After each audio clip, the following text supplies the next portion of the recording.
There are at least 200 billion stars in our galaxy, 200 billion suns, just like ours. Many are far older than our own. They should be absolutely teeming with life. So why is it so quiet? Just try to wrap your head around that number. That's a low-end estimate, by the way. 200 billion chances for life in our galaxy alone. Many of those stars have planets, and a whole lot of them have had billions of years of a head start on us. It all comes down to a really simple question, one that the physicist Enrico Fermi just blurted out during lunch back in 1950. Where is everybody? The math says space should be buzzing with civilizations, but what we actually see? Nothing. Just a huge cosmic silence. And that simple contradiction, well, that's the Fermi Paradox. So in 1961, an astronomer named Frank Drake tried to turn this big question into an equation. It's not about finding a single right answer. It's more of a framework, a way to calculate the odds of finding someone else out there who's, well, talking. The Drake equation basically works like a filter. You start with all the new stars being born, then you multiply by the fraction of those that have planets. Then, how many of those planets could actually support life? And on how many does life actually appear? Then, how often does that life get smart? And finally, how many of those smart civilizations develop tech we could actually detect? You see the problem?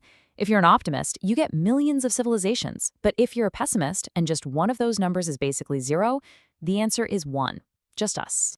So, with that hope in our hearts, we started listening. For decades now, we've been pointing our best instruments at the sky, actively searching for any little hint, any signal at all. And we're not just doing one thing. We're using giant radio telescopes, the SETI project, to scan for broadcasts. We're looking for things that aren't natural. We're even looking for massive alien megastructures or analyzing the air on distant planets for signs of life. We're trying everything. And after all that searching, what have we found? Nothing. Absolutely nothing. Not one confirmed whisper from the void. And this is where things get a little terrifying. So, let's play detective. Why is the cosmos so quiet? It's time to look at the prime suspects for what's behind this great cosmic silence.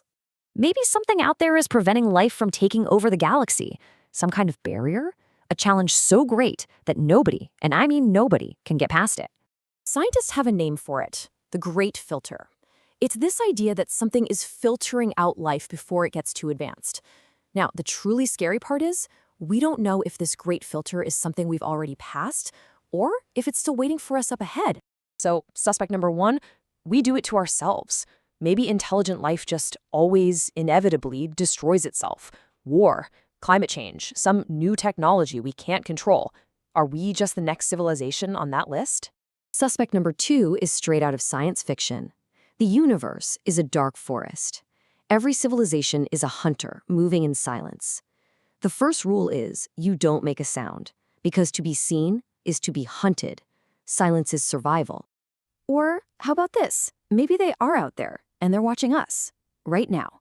In this scenario, Earth is a nature preserve, a cosmic zoo, and the number one rule of the zoo is don't tap on the glass.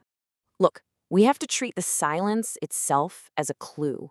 It's a massive piece of data. It's screaming something really, really important about our place in all of this.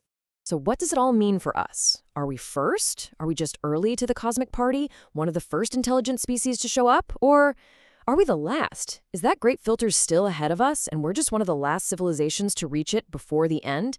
The evidence, or lack of it, points to either one, and our future really depends on the answer. It all boils down to this single question. Is the great silence a tomb, evidence of countless failures? Or is it a cradle, an empty stage just waiting for a voice? For our voice. The search continues.